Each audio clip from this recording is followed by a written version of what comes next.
kung mayroong mga pwedeng baliwalain. Kasi ayan, eto wala nang laman. Tapos ayan. Hello po mga plantito plantita. Good morning po. Good day po sa inyong lahat. At ngayong araw po na ito, ang may share ko po sa inyo ay random videos na gagawin ko po dito sa aking garden na kailangan ko pong isitil yung mga halaman na napabayaan or yung mga may bakante na pong halaman na namatay or hindi nag-grow. At yung papalitan po natin dito ay itong curly green. Pero syempre, bago po ako magpatuloy, ay welcome back po ulit muna dito sa aking munting channel, MJ na Grandpa Channel. Ako po si Joy, ang inyong certified plantita. At yun nga po, yung curly green, sabay ko po siyang pinutulan dito sa Deliciosa.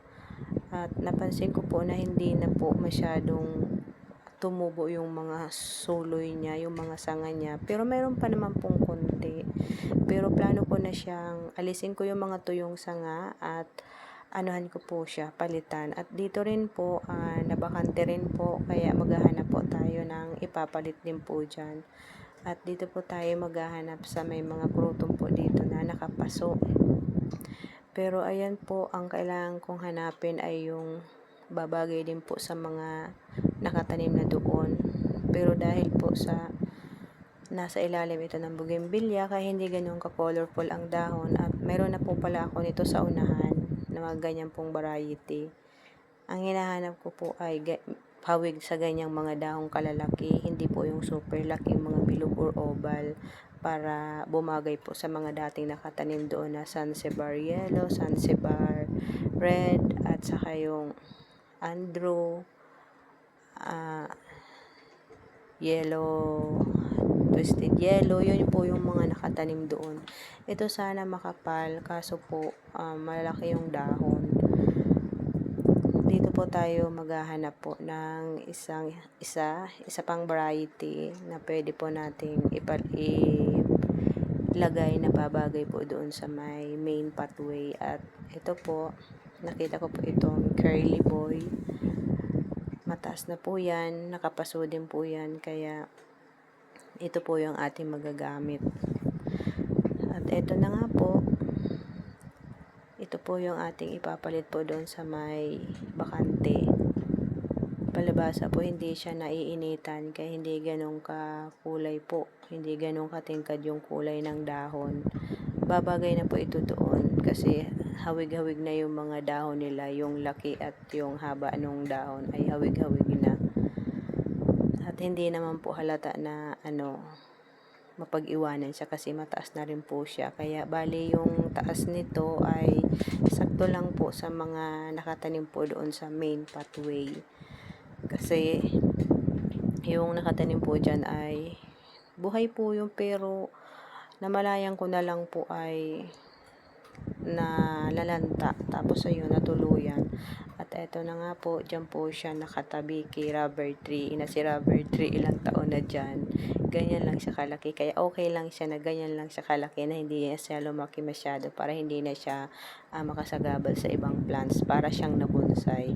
Kaya ayan po, si dugtang, kumbaga nagpantay-pantay na po yung dahon. At dito po sa kabila, ang nakatanim po dyan ay ito naman pong si dugtang, pero hindi pa po ako nagbablog niyan at maliliit pa po yung mga anak ko, ay nagtanim na po ako ng crouton at maliit lang nga po yung paso na napagtaniman.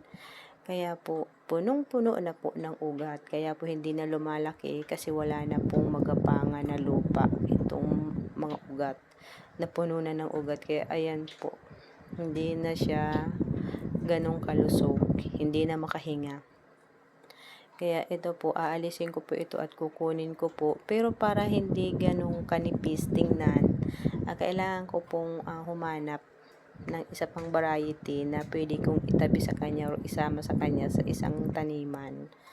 Kasi isang na lang po ito, isang sanga na lang yung buhay, itong natitira ay mga tuyo na po.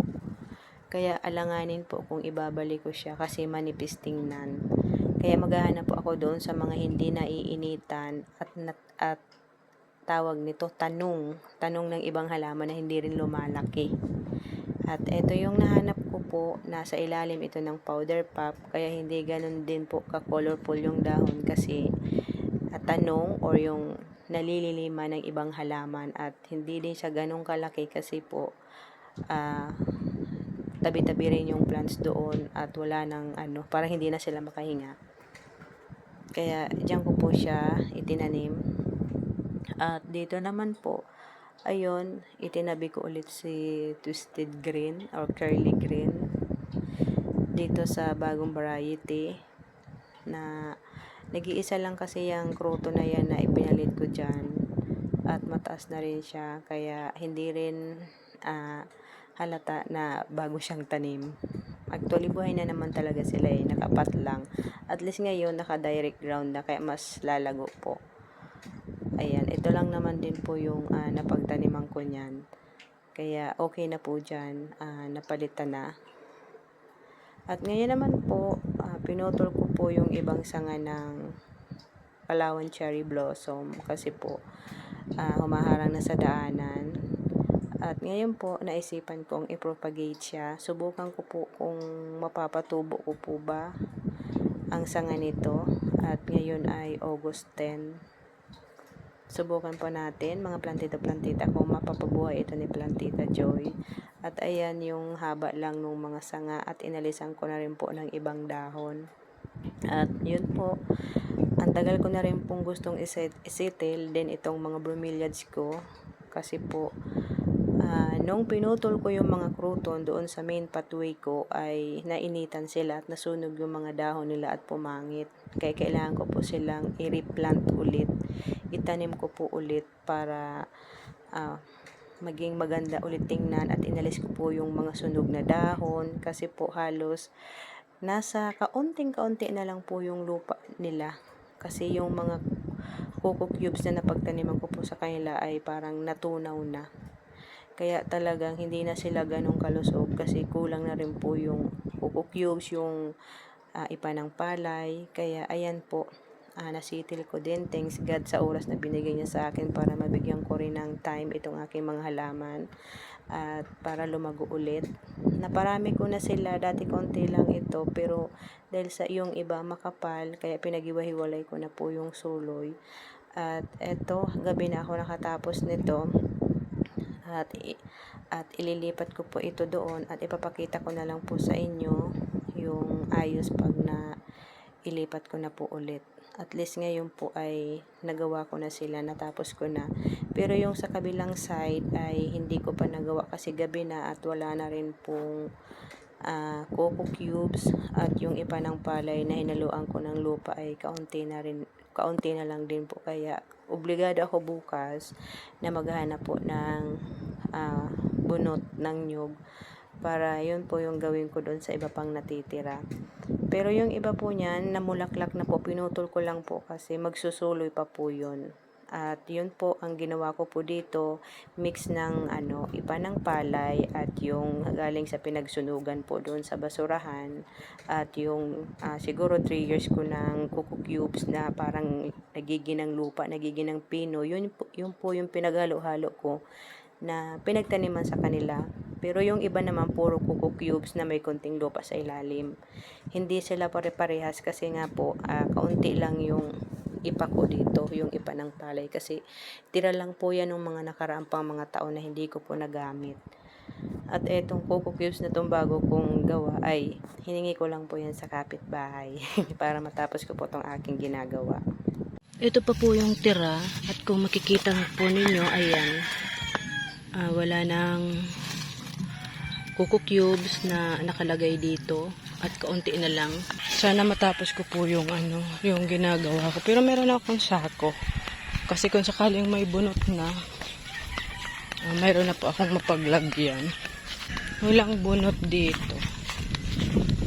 Pero hindi pwedeng hindi ako makahanap ng bunot ngayon. Kasi hindi ko matatapos yung gagawin ko. Doon po sa una kong pinaghahanapan ay wala po. Pinanggatong na po. Hindi kasi nag-i-stack ng ganito after magkupra. Kasi kung anuhan po ng ahas. Pangalawang hakot ko na po ito at pipiliin ko na lang yung tuyo na para magaan. Ayan po, mas marami-rami yung nadala ko ngayon. Medyo mag-anggan. Siguro isa pang ahakot. Tapos tatadtarin ko na. Last na po ito kasi pinagpapawisan ako pabalik-balik. Last hakot.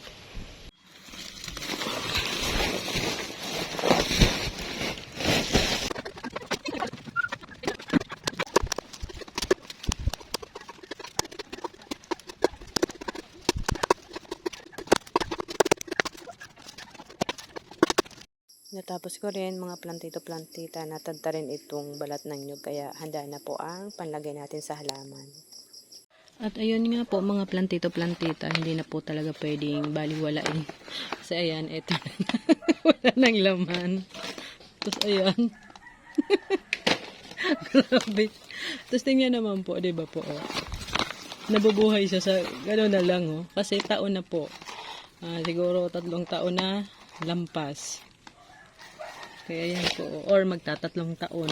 Ganyan po. Halos po wala na, oh.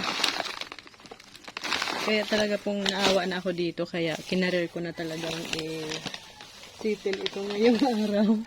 Ayan po. Tingnan niyo, oh. Halos wala naman na po talaga. Wala na. Kawawa naman. Wala nang napagkakapitan ng ugat nila. Plano ko po sanang hiwa-hiwalay na po yung mga suloy nila, pero wala pala akong mapaglipatan, wala akong pot, at nagamit ko na rin yung iba sa pagpapatubo ng ibang halaman at saka na muna kasi wala tayo pang budget para sa ganitong gastusin sa pagbibili ng pot or mga taniman or kahit yung polyethylene bag. Ang importante lang po ngayon ay maanohan ko ito, maayos ko, malagyan ko ulit nito. Shoutout po sa aking mga viewers, sa lahat po ng aking mga viewers, at sa lahat po ng aking mga silent viewers. Hello po sa inyong lahat, at eto kay Ma'am Rosalie Maglinte. Hello po sa inyong ma'am. Good afternoon po. Thank you so much din po sa inyong support at sa lahat-lahat po na nagsusupport po dito sa aking garden vlogs na na-share po sa inyo mga kaganapan mostly po dito sa aking garden. Thank you so much po sa inyong lahat.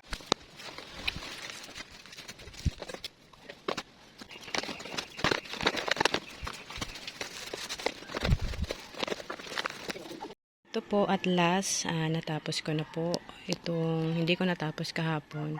At eto po mga plantito-plantita, binalik ko na po sila ulit dito sa napaglalagyan po nila, at bago ko po ito binalik dito ay naglagay po muna ako ng mga biyak po na semento na galing po doon sa dating may bahay kubo. Kaya po pala hindi ko ito maitapon-tapon kasi mayroon talaga silang purpose ulit dito sa aking garden.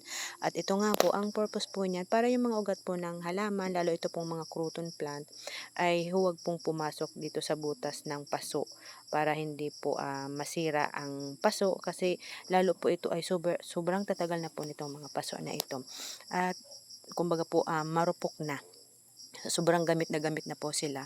At dito po, talagang na-stress po itong mga halaman na ito kasi nung pinutol ko po ang mga sanga ng crouton, na-open sila sa araw at hindi nila kinakaya yung init ng araw kasi itong ganitong variety po talaga mahina sila sa init ng araw.